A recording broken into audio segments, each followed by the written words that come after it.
Friends ये रचना सागर के कुछ डाउट हैं सेकंड चैप्टर के, वो हम कराते हैं, जो एमसीक्यू टाइप के भी हैं, एग्ज़ाम के पॉइंट ऑफ व्यू से काफ़ी अच्छे होंगे। तो चलो स्टार्ट करते हैं। ये पहला क्वेश्चन है 15th का, ठीक है। क्वेश्चन में बोला है if p x equal to a x square plus b x plus c then minus b by a is equal to. मैं आपको कॉन्सेप्ट के साथ समझाऊंगा ये, तो आपको अच्छे से समझ में आ जाएंगे, कोई दिक्कत नहीं होगी। देखो भाई क्वेश्चन हमें क्या दिया हुआ है, हमें दिया हुआ है 15th क्वेश्चन में a x square plus b x plus c, और बोल रहा है माइनस बी बाई ए किसके इक्वल होगा, ठीक है, इनमें से सभी में से। तो ये देखो, ये जो है ना, ये इक्वेशन होती है किसकी, क्वाड्रेटिक इक्वेशन, ठीक है, जिसे हम सोल्व करते हैं। तो हम इसको मिडल टर्म स्प्लिट करके सोल्व करते हैं, और इसकी पावर कितनी है 2, तो इसके दो आंसर निकलते हैं। क्या निकलते हैं, दो आंसर, जो आपने 8th क्लास में भी सोल्व किए होंगे, 9th में भी किए होंगे। मिडल टर्म स्प्लिट करके क्वाड्रेटिक इक्वेशन को मिडल टर्म स्प्लिट करके हम सोल्व करते थे, दो आंसर आते थे, तो इसके दो आंसर आएंगे। अब वो हमें कैसे पता चलता है, अगर यहाँ पे पावर 2 है तो दो आंसर आएंगे, लीनियर इक्वेशन का एक आंसर आता है, और क्यूबिक के 3 आते हैं। इसी तरीके से जितनी पावर हो उतने ही आंसर आते हैं। तो इसके दो फॉर्मूले होते हैं बेसिक। एक तो होता है sum of zeros, second chapter में, ठीक है। सम ऑफ जीरो होता है माइनस बी बाई ए, और सम ऑफ जीरो, इसके जो दो आंसर आते हैं हम उनको, एक को अल्फा और एक को बीटा मान लेते हैं, तो ये इक्वल होता है अल्फा प्लस बीटा के, ठीक है, ये रूल होता है। तो माइनस बी बाई ए की जो वैल्यू है ना, वो सम ऑफ जीरो की होती है, अल्फा प्लस बीटा, ठीक है। तो यहाँ पे लिखा हुआ है sum of zeros, option D आएगा हमारा इन चारों में से, ठीक है। तो ये तो था सम ऑफ जीरोज। एक प्रोडक्ट ऑफ जीरोज भी होता है ऐसे ही, जैसे ये माइनस बी बाई ए है ना, तो इसका तो हो गया सम ऑफ जीरोज। क्वाड्रेटिक इक्वेशन में सम ऑफ जीरो होता है। बड़े क्वेश्चन जब आप करोगे तो उसमें आता है वेरीफाई करना, तो सम ऑफ जीरोज में हम इस तरीके से इक्वेशन को वेरीफाई करते हैं। एक होता है सी बाई ए, सी बाई ए किसके इक्वल होता है, अल्फा इंटू बीटा के, यानी जो दो जीरो आती हैं उनके आंसर को आपस में मल्टीप्लाई करते हैं, तो सी बाई ए के होता है, ठीक है। यहाँ पे एक समझने वाली बात है, जैसे a x square plus b x plus c, a b c ये वाले होते हैं, ये कांस्टेंट टर्म होती हैं, जो ये माइनस बी बाई ए में है और सी बाई ए में। तो minus b by a equal होता है सम ऑफ जीरोज के, ठीक है, और सी बाई ए होता है, वो होता है प्रोडक्ट ऑफ जीरोज के, ठीक है। तो आशा करता हूँ ये वाला क्वेश्चन आपको अच्छे से समझ में आएगा। नेक्स्ट क्वेश्चन देखते हैं। देखो भाई क्वेश्चन नंबर 16 देखो, a x square plus b x plus c and a plus b plus c equal to 0 दिया हुआ है, देन 1 0 इज, तो आपको एक 0 बतानी है। तो क्वेश्चन को समझ लो पहले, बिल्कुल सिंपल सा क्वेश्चन है, ठीक है। हमें क्वेश्चन दिया हुआ है p x equal to a x square plus b x plus c, और आपको दिया हुआ है a plus b plus c equal to 0, तो आपको एक 0 बतानी है इसकी, ठीक है। तो देखो भाई बिल्कुल सिंपल सा क्वेश्चन है। अगर मैं x की जगह 1 ले लेता हूँ, ठीक है, x की जगह मैं 1 ले लेता हूँ, और पी एक्स इक्वल टू 0 हो जाएगा अगर मैं x की जगह 1 ले लेता हूँ। तो देखो ये यहाँ पे क्या हो गया, a प्लस बी और प्लस सी इक्वल टू 0 हो गया, तो हमारी एक वैल्यू क्या आ गई, 0, ठीक है। अब दो होती हैं, एक अल्फा हो गया और एक हो गया बीटा। अब अल्फा की वैल्यू क्या आ गई हमारी, x की वैल्यू क्या आ गई, एक 1, ए बी सी 0 हुआ, तो एक वैल्यू हमने 1 रखी, तब ए बी सी की वैल्यू 0 हो रही है। तो दूसरी वैल्यू अब हमें निकालनी है। तो 1 तो ऑप्शन में दिया नहीं हुआ है, ठीक है, ऑप्शन जो मैंने थे आपको दिखाए थे, दोबारा दिखाता हूँ, उसमें 1 दिया नहीं हुआ है। ये देखो माइनस बी बाई ए दिया हुआ है, सी बाई ए दिया हुआ है, बी बाई सी दिया हुआ है। तो अब हम क्या करें, तो हम दूसरे निकाल के देखते हैं। तो दूसरे निकाल के देखेंगे तो हमें पता चल जाएगा क्या है। तो देखो एक होता है alpha plus beta equal to क्या होता है, माइनस बी बाई ए, ये होता है।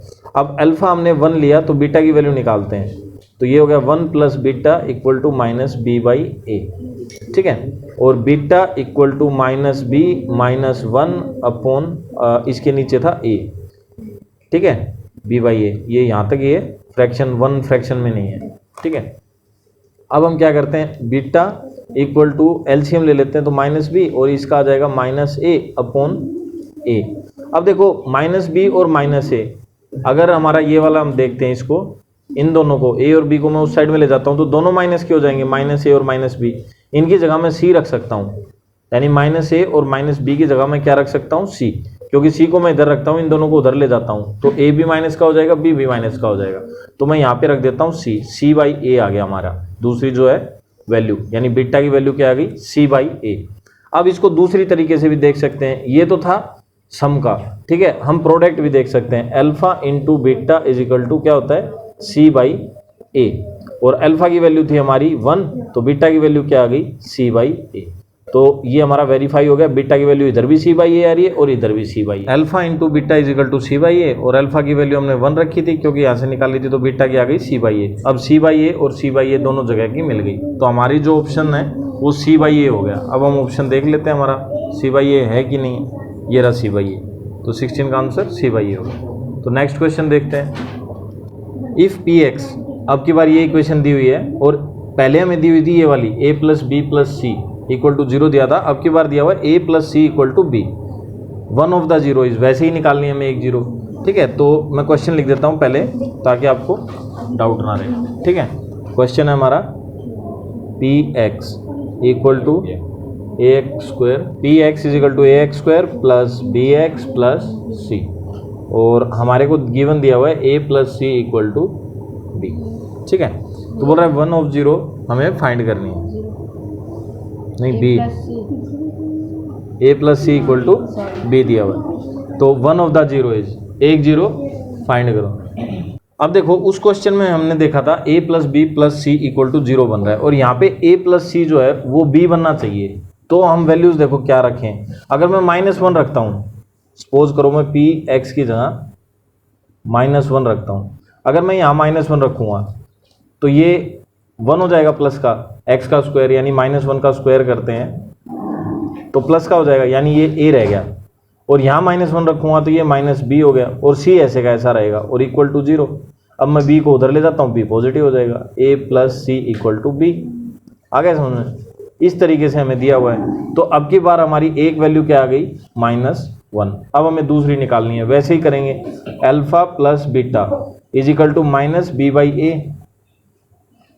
अब अल्फा अगर हम -1 मान लेते हैं तो इधर रखा मैंने -1 plus beta equal to minus b upon a, ठीक है, और 1 को उधर ले जाता हूँ, b equal to minus beta plus 1 और इसके नीचे a, इन दोनों का एलसीएम ले लेता हूँ, फिर -b और यहाँ आ जाएगा प्लस a। अब देखो b को इधर ले आता हूँ, a माइनस b, और c को उधर ले जाता हूँ तो c माइनस का हो जाएगा, माइनस c आ गया ना, तो मैं इन -b प्लस a की जगह क्या रख सकता हूँ, -c बाई a। तो हमारा बीटा की वैल्यू आ गई -c बाई a। अब हम वेरीफाई करते हैं हमने सही किया है कि नहीं, ठीक है। अगर टाइम है आपके पास तो आप वेरीफाई भी कर सकते हो। तो हम अल्फा इंटू बीटा कर लेते हैं, और ये होता है c बाई a। अल्फा की वैल्यू क्या है, -1 जो हमने निकाली थी, equal to c by a, और -1 को खत्म करने के लिए दोनों साइड माइनस से करेंगे तो ये प्लस का हो जाएगा, तो beta is equal to -c by a। ये हमारा वेरीफाई हो गया, ठीक है। इधर देखो थोड़ा कंफ्यूज रहता है बच्चों को, ये -1 है, इधर से इधर कैसे चला गया। देखो हम है ना, इस वैल्यू को हमें बीटा पॉजिटिव चाहिए क्योंकि बीटा क्या है, 0 है, तो मैं क्या करता हूँ, -1 से इधर मल्टीप्लाई कर देता हूँ और -1 से इधर, इधर माइनस माइनस प्लस हो गया, तो बीटा ऐसे का ऐसा आ गया, और ये c हो गया माइनस का, -c बाई a। अब इधर भी हमारा -c बाई a आ गया और इधर भी -c बाई a आ गया, ठीक है। तो इसका मतलब क्या हो गया, बीटा की जो वैल्यू है वो -c बाई a है। अब ऑप्शन में -c बाई a हम देखेंगे, ये देखो ये रहा -c बाई a, तो इसका आंसर जो है वो क्या हो गया, c। आ गया समझ में। तो नेक्स्ट क्वेश्चन देखते हैं भाई। देखो ये क्वेश्चन है ना, अभी समझने में थोड़ा टाइम लग रहा है, लेकिन जब तुम प्रैक्टिस करोगे तो तुम्हें ये कॉन्सेप्ट जो क्लियर हो जाएंगे, तो बहुत आसानी से और बहुत जल्दी से आप इस क्वेश्चन को कर दोगे, आपको ज़्यादा टाइम नहीं लगेगा। देखो भाई ये बोल रहा है the number of polynomial having zeros as -2 and 5। तो बोल रहा है ऐसे कितने पोलिनोमियल हो सकते हैं जिनकी 0, -2 और 5 आए। तो देखो अल्फा की वैल्यू -2 हो और बीटा की वैल्यू 5 हो, ऐसे कितने पोलिनोमियल्स हो सकते हैं। तो एक इक्वेशन होती है भाई, ठीक है, जिसमें क्या होता है हमारा x² प्लस ये माइनस होता है अल्फा प्लस बीटा x और plus alpha beta equal to 0। ये इक्वेशन बनाने का एक फॉर्मूला होता है आपके पोलिनोमियल्स चैप्टर में 10th क्लास में। तब हम x² minus alpha plus beta इन दोनों को जोड़ेंगे तो क्या आएगा, 3, यानी -3x और फिर इन दोनों की मल्टीप्लाई करेंगे तो 5 2 = 10 -10 इक्वल टू 0। ये बन गई एक इक्वेशन। आया समझ में? या आपने बीच में तो हमने इनको प्लस किया तो ये एक इक्वेशन बन गई। अब ये बोल रहा है कि हर बार 0 क्या है, मतलब -2/5 आए। तो देखो ऐसे हम बहुत सारे केस बना सकते हैं। सपोज करो मैं इसको 2 से मल्टीप्लाई कर दूं, या कोई भी ऐसा नंबर बनाऊं कि अल्फ़ा प्लस बीटा की वैल्यू क्या आ जाए, 3 आ जाए, ठीक है। और x की वैल्यू कुछ भी हम ले सकते हैं। तो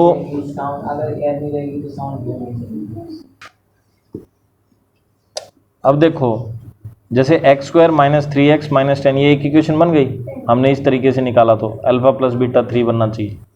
अब हम इसी इक्वेशन को मैं मान लो सपोज करो मैं 2 से मल्टीप्लाई कर दूं तो 2x² - 6x और -20। तो देखो इक्वेशन तो अलग होगी ना, ये अलग हो गई और ये अलग हो गई, लेकिन आंसर यही आएगा इसका भी -2 और 5। वो हम कॉमन ले लेंगे वो अलग बात है, लेकिन इक्वेशन तो अलग होगी ना थोड़ी सी। भाई कॉमन लेंगे तो 2 बाहर आ जाएगा, ठीक है, और इक्वेशन यही बन जाएगी सेम, लेकिन पोलिनोमियल दूसरा बन गया। तो इसी तरीके से हम कितने भी पोलिनोमियल्स बना सकते हैं, डिवाइड करके भी बना सकते हैं। हम 3 से डिवाइड कर लें सेम पूरी इक्वेशन को, तो पोलिनोमियल्स कितने भी हो सकते हैं। तो अब देखो यहाँ पे हमारे को दिया हुआ है 18th क्वेश्चन में, बोल रहा है कि आंसर या तो 1 होगा या 2 होगा या 3 होगा या मोर देन 3 होगा। तो मोर देन 3 होगा, कितने भी बना लो आप, 3 बनाओ, 4 बनाओ, 5 बनाओ, 10 बनाओ, 15 बनाओ, मल्टीपल करते जाओ क्योंकि नंबर इनफाइनाइट है। तो इनफाइनाइट तक मल्टीप्लाई करते जाओ और इनफाइनाइट तक निकाल दो। तो इसका ऑप्शन होगा डी, ठीक है। नेक्स्ट क्वेश्चन देखते हैं। देखो भाई question number 19, given that one of the zero of the cubic polynomial. अब हमें एक जीरो दी हुई है, ax³ + bx² + cx + d is 0। The product of the other 2 zeros is. तो 2 अदर जीरोज की हमें प्रोडक्ट निकालनी है। तो देखो भाई ये क्वेश्चन है, तो इसमें 3 होती हैं, alpha plus beta plus gamma, ठीक है, या 3 मान लो alpha beta gamma. Cubic polynomial है तो 3 जीरो होंगी। अब 3 जीरो में से कोई भी एक जीरो, सपोज करो ये वाली जीरो किसके इक्वल है, 0 के। अब बच गई अल्फ़ा और बीटा। तो बोल रहा है अगली जो 2 है ना उनकी हमें प्रोडक्ट बताओ। तो देखो एक फॉर्मूला होता है इसका, alpha beta plus beta gamma plus gamma alpha. तुम्हारी मैथ की टेक्स्ट बुक में पेज नंबर 32 के ऊपर, ठीक है, वहाँ से आप देख सकते हो। तो अगर हमने इसको गामा को क्या लिया, 0, तो ये वाला 0 हो गया क्योंकि गामा के साथ मल्टीप्लाई है, और ये वाला भी 0 हो गया, गामा के साथ मल्टीप्लाई है। बचा क्या, अल्फ़ा बीटा। तो अल्फ़ा बीटा की वैल्यू जो है वो क्या आ गई हमारी, c/a। तो क्वेश्चन में हमारे से यही पूछा था, the product of the other 2 zero. जो दूसरी 2 जीरो बच गई ना अल्फ़ा और बीटा, एक तो हमने 0 ले ली और बची 2 अल्फ़ा बीटा। तो अल्फ़ा बीटा की जो प्रोडक्ट है वो क्या आएगी, तो वो आएगी c/a। तो इसका ऑप्शन होगा हमारा बी। ये देखो ये रहा c/a, ऑप्शन होगा बी, ठीक है। आशा करता हूँ आपको समझ में आया होगा। नेक्स्ट देखते हैं। देखो भाई क्वेश्चन नंबर 20 में क्या बोल रहा है, if the product of zeros. अगर ये तुम्हारे को जो इक्वेशन दी हुई है इसकी,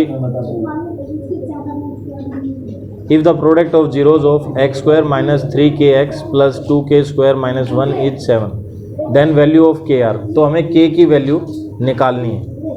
देखो भाई अब प्रोडक्ट ऑफ जीरो क्या दी हुई है, 7। तो प्रोडक्ट ऑफ जीरो क्या होती है, अल्फ़ा इंटू बीटा यानी c/a। अब यहाँ पे a की जगह क्या है, 1, और b की जगह क्या है, -3k, और c की जगह क्या है, 2k² - 1। a 1 हो गया, b की जगह ये हो गया, और c की जगह ये बच्चा जो हो रहेगा। तब अल्फ़ा बीटा एक जो जीरो है वो कितनी बता रहा है, sorry, if the product of zero यानी अल्फ़ा बीटा की जो वैल्यू है वो कितनी दे रहा है, 7। तो मैं यहाँ 7 रख देता हूँ, और c की वैल्यू है हमारी 2k² - 1, और अपॉन a की जगह है 1, ठीक है। तो अब 1 का कोई मतलब नहीं होता, तो मैं इसको 2k² - 1 = 7 लिख देता हूँ। अब 2k² = 7 और ये 1 उधर जाएगा तो +1 हो जाएगा, और k² हो जाएगा 8। यहाँ तक समझ में आया। अब देखो 2k² = 7 + 1 8, और k² = 8/2, काटेंगे तो 4 आ जाएगा। अब k² और टेकिंग रूट बोथ साइड, तो k की वैल्यू जो है वो +-2 आ जाएगी, ठीक है। तो ये बोल रहा है द वैल्यू ऑफ kr। अब यहाँ पे एक जगह हम +2 और एक जगह -2 लिख सकते हैं, इसके ऑप्शंस नहीं दिए हुए। देखो question number 21, if one of the zero of the quadratic polynomial, बोल रहा है जो क्वाड्रेटिक पोलिनोमियल है ना उनमें से एक जीरो, ये हमें क्वाड्रेटिक इक्वेशन दी हुई है और इस इक्वेशन में एक जीरो दूसरे की नेगेटिव है, तो इन चार ऑप्शंस में से कौन सा होगा ये हमें देखना है। बोल रहा है has a linear terms and constant term is negative, has no linear terms and the constant term is negative. तो इन चार ऑप्शंस में से हम देखेंगे कौन सा है। तो पहले तो हम देखते हैं लीनियर है या नहीं है, क्योंकि लीनियर का क्वेश्चन बोल रहा है। तो हम इक्वेशन लिख लेते हैं। पहले इक्वेशन दी हुई है हमें x square plus a x plus B, और इसकी दो जीरो होती हैं, एक अल्फ़ा और एक बीटा। सपोज करो अल्फ़ा तो अल्फ़ा है और बीटा की जगह हमने नेगेटिव अल्फ़ा ले लिया, ठीक है। अब हमारे दो रूल होते हैं, एक तो होता है सम ऑफ जीरो, तो alpha plus beta equal to क्या होता है माइनस बी बाई ए। तो अगर मैं इन दोनों को नेगेटिव नेगेटिव लूँ तो ये जीरो हो जाएंगे, और जीरो हो जाएंगे तो minus b equal to zero हो जाएगा। एक तो ये हो गया, ठीक है, और जीरो बी जीरो हो गया तो ये रहेगा x square plus a x plus zero, ज़्यादा बड़ा होगा। अब ठीक